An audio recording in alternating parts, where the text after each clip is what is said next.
Everyone, in this video, we're going to be discussing quiz 8. So the average was quite low, being only 54%. The major issues that I noticed were a lot of stereochemistry concerns, not recognizing when our molecules are the same molecule, like conformational isomers, as well as our enantiomers and diastereomers. So you really want to make sure that you can recognize that aspect of our reactions. There were also some concerns of just like fundamental reactivity. What do these reagents do? But a lot of the mistakes actually seem to be more so just stereochemistry based. So make sure that you're really confident in those aspects. Also recognizing that 24 and a half minutes is pretty low compared to the 30 minutes that you were given. So definitely make sure that you're using your time to its fullest to make sure that you're avoiding any sort of silly mistakes, especially when it comes to the final exam. All right, question 1. I have this alkyne with sodamide, NaNH2. So remember, this is going to be my strong base, strong nucleophile. This is not the same thing as Na, NH3. This is where I have sodium metal and liquid ammonia. This is that Birch reduction. This is the reduction that turns my alkynes into transalkenes via radical reaction. These are not the same reagents. All right, so I see the sodamide. That is a strong nucleophile, strong base, and extremely strong base. It's an sp3 hybridized nitrogen, extremely strong base. And when I look at that, compared to my alkyne, remember the alkyne pi bonds, they're nucleophilic. So this is mismatched reactivity, right? You need an electrophile with your nucleophile. So we're going to instead use the basicity of the sodamide, and that's going to deprotonate the acidic proton, that terminal hydrogen on my alkyne, that removes it, so that we're just doing this acid-base chemistry, and we get our straight up alkynyl anion. Alkynyl anion. There we go. Sorry about that.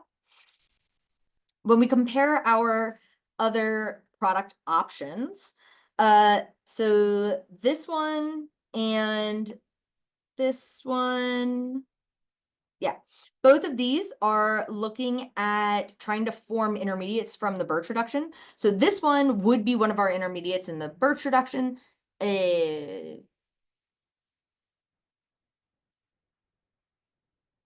Yeah. That would be one of our intermediates in the Birch reduction. Sorry. This one would not, because we never have the amine actually attach on. And then these two are going to be wrong because, again, the amine is not going to be able to just do the substitution or do the addition because you have two nucleophiles. So we're not able to do the addition with ammonia or the sodamide. So the only correct answer was doing just acid-base chemistry with the alkyne. Question 2. What is/are the final products of the following multi-step reaction? All right. So what we're looking for is step 1. That is our halogenation. So we're going to add 2 bromines, and it goes via that anti-addition. So we're going to go through that bromonium ion intermediate, where we're going to get the alkene attacks our electrophilic side. We kick out the bromine because bromine has a lone pair. It circles back and it bites back down onto our alkene.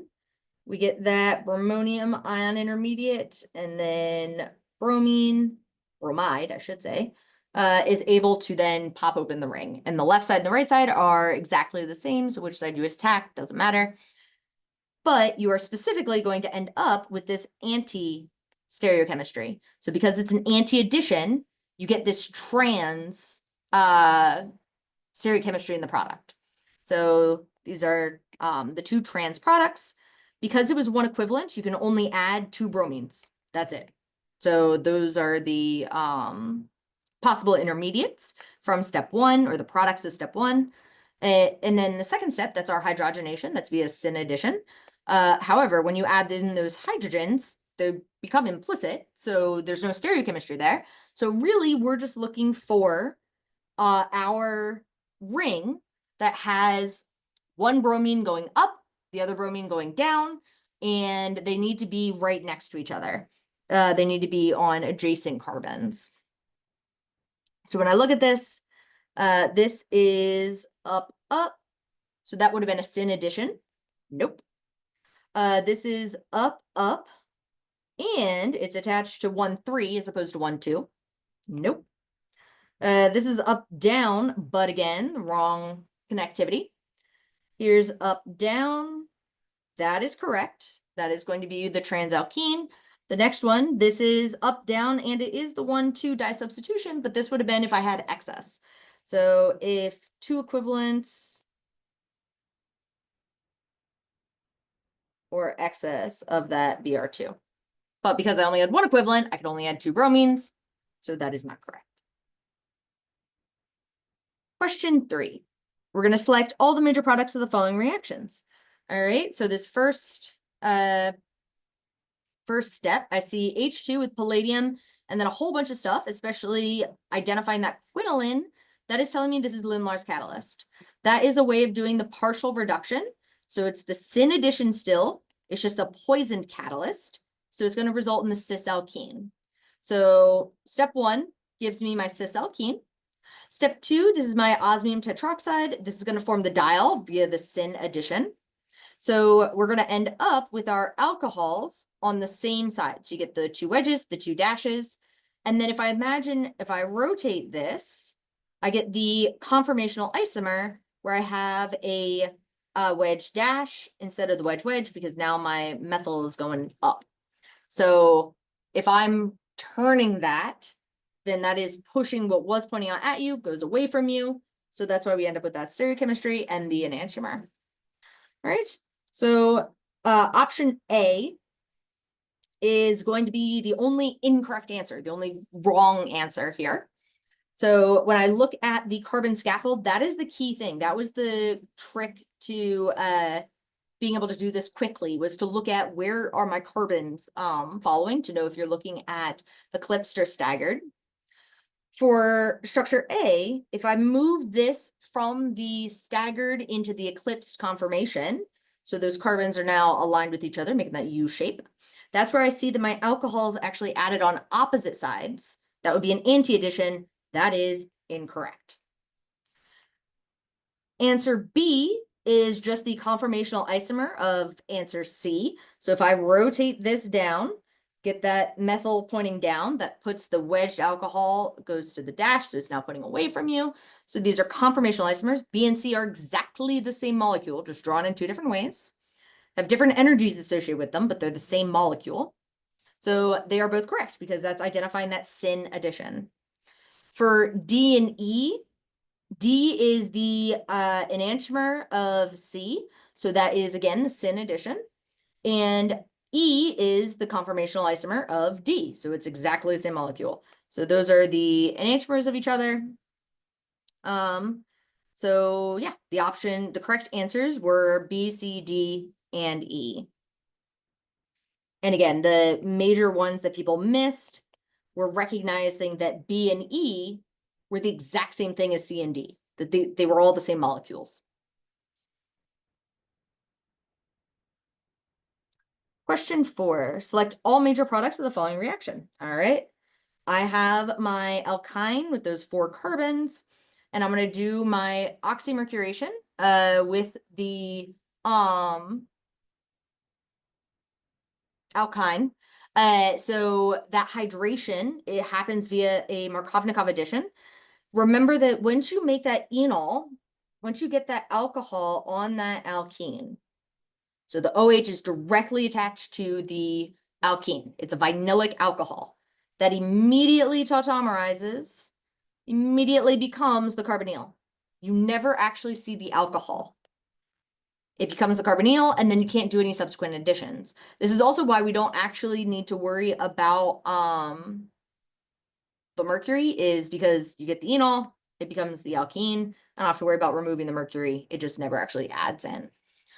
Then in step 2, I'm doing lithium aluminum hydride. That's going to be my reduction of my ketone to an alcohol. It's adding deuterium to the base of the carbon, to carbon 2. And then my acidic workup with deuterium, with the deuterated acid workup, so DCl and D2O, that is going to put a deuterium on top of the or attached to the oxygen. So it becomes an OD. So A and B, these are my enantiomers. So the key thing to recognize is that the deuterium is attached to the carbon, and I have an OD from my acid workup. So A and B are correct. Option C, this is resulting in either anti-Markovnikov hydration, and then this deuterium somehow gets there incorrectly. So either anti-Markovnikov hydration and then magic, or you need the epoxide, and then the epoxide then opens up from the deuteride, and then you protonate or deuterate the opened epoxide, that alkoxide.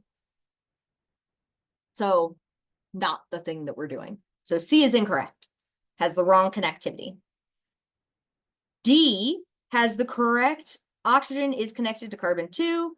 I do see deuterium is also connected to carbon 2. That's both correct, but it ignores the elements in step 3. In step 3, there is no hydrogen. There are only deuteriums. So D is incorrect. E, this has OD correctly. It has carbon 2 with the alcohol, but my deuterium is connected to the wrong side. Not possible. So that doesn't happen.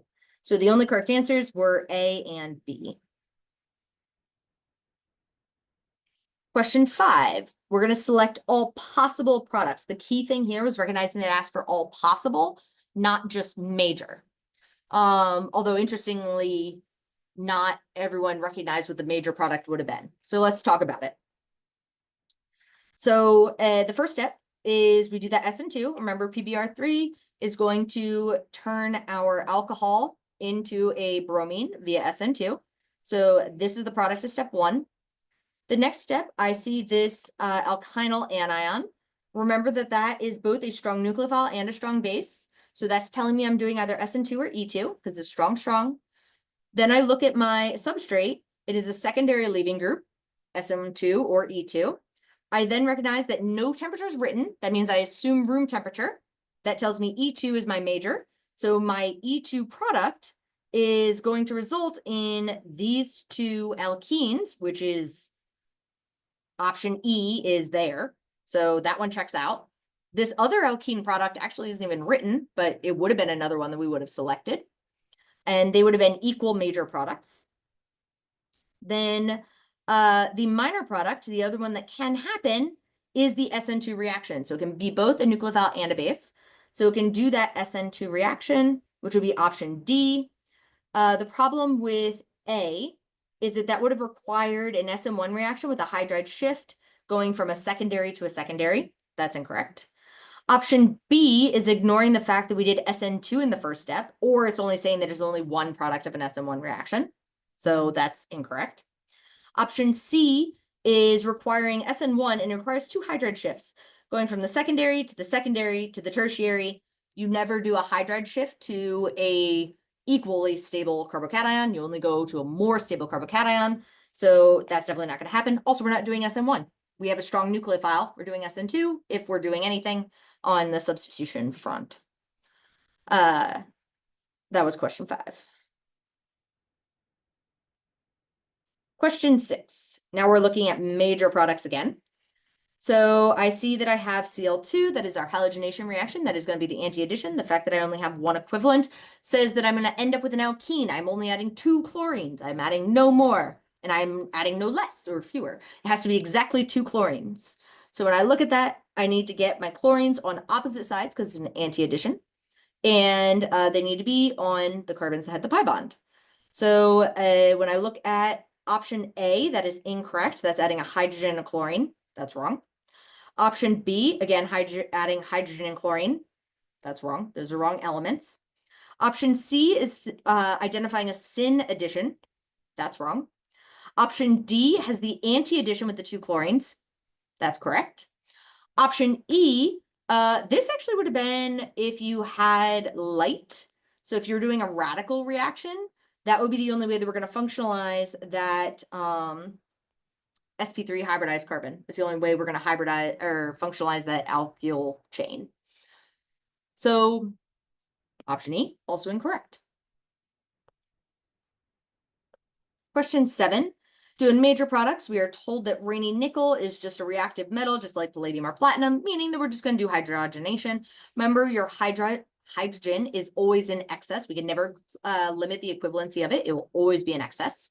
So that means that every alkene will become an alkane. Every alkyne becomes an alkane. Everything goes fully saturated all the way to the alkane. Every pi bond, I should say. Every pi bond gets fully saturated all the way to the alkane. So A is incorrect because the alkyne is more reactive than the alkene, and I can't control the equivalency.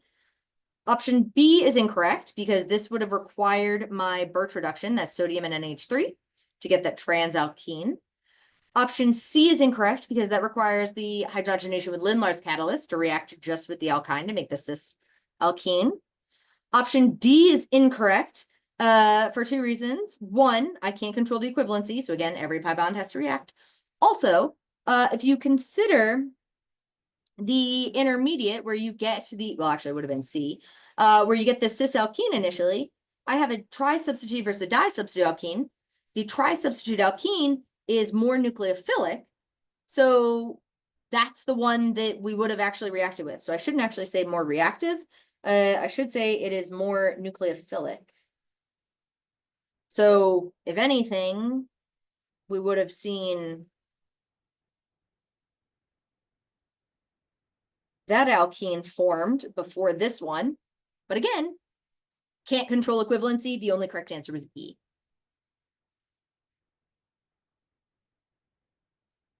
Question 8, selecting all major products. All right, step 1, I recognize that I have that sodamide, that's a strong base, that's going to be doing an E2 reaction. I have 3 equivalents, which is exactly how many I need in order to make that alkyl anion, to make that negative charge. That is, again, strong nucleophile, strong base with a primary leaving group.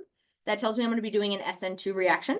So I'm going to have my nucleophile attacks that carbon, kicks out the leaving group all in one step. That is my only product. When I look at option A, this would require a third step of doing a Birch reduction in order to go from the alkyne to the alkene. Option B requires a third step of Lindlar's catalyst, again, to go from the alkyne to the alkene. Option C is correct, and I can recognize that I have all the correct numbers of carbons. Option D, totally incorrect. I have 5 bonds to carbon. There's no way that's the right answer. Carbon cannot make 5 bonds. It doesn't have a d orbital. It is impossible. It doesn't have the space. We're not making 5 bonds to carbon. Option D, totally incorrect. Option E is going to be the exact same thing as option C. It's just a conformational isomer. If I count my carbons, that is also the same structure. So that is also correct. So the correct answers were C and E. Question 9. We're going to select all major products of the following reaction. So we are doing our carbocation promoted addition with HCl. So we're going to start because both of these alkenes are both disubstituted. Both of them are equally nucleophilic. You just pick one of them and have that one react. So we're going to go from alkene to the hydrogen, kick out the electrons, put it onto chlorine. That gives us a carbocation. We will make the most stable carbocation, which is going to be the one that is allylic. We will not put the carbocation on the aliphatic side. It has to be the one that is resonance stabilized. So this is the only alkene we are going, or the only carbocation we are going to make. We will not form my secondary aliphatic. This is secondary allylic. It is going to be more stable because it has resonance. You always make the most stable carbocation before you do anything else. So I can then have my chloride directly attack. That gets me my 1,2 addition. Or I could have the resonance structure where I push the pi bond over and then have my chloride attack there. That is my 1,4 addition. So these are my 2 possible products, which are those 2 products. When I look at the third option, that is incorrect because that has that aliphatic secondary carbocation, which is less stable than allylic. That is incorrect. The next one is definitely wrong because it's trying to do SN2 on an sp2 hybridized carbon. It's also trying to have hydrogen be a leaving group. And I'm not even attacking my most electrophilic site. So this is definitely wrong. There's no way to make that happen. That is very, very wrong.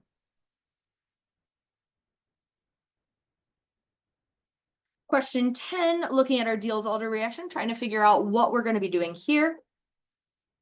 I see that I have my diene, my two alkenes, and my dienophile. And when I connect this, I need to make sure that this OPH, this ether, this phenyl ether, is going to be one carbon away from the alkene that forms between 2 and 3. And then my ester has to be attached to that original dienophile. So it needs to be one away from the ether. So when I look at this, these options, this first one, remember you do alkene, one carbon away, do that disconnection. This would have come from these dienes and dienophiles with either the cis or the trans, because stereochemistry isn't identified there.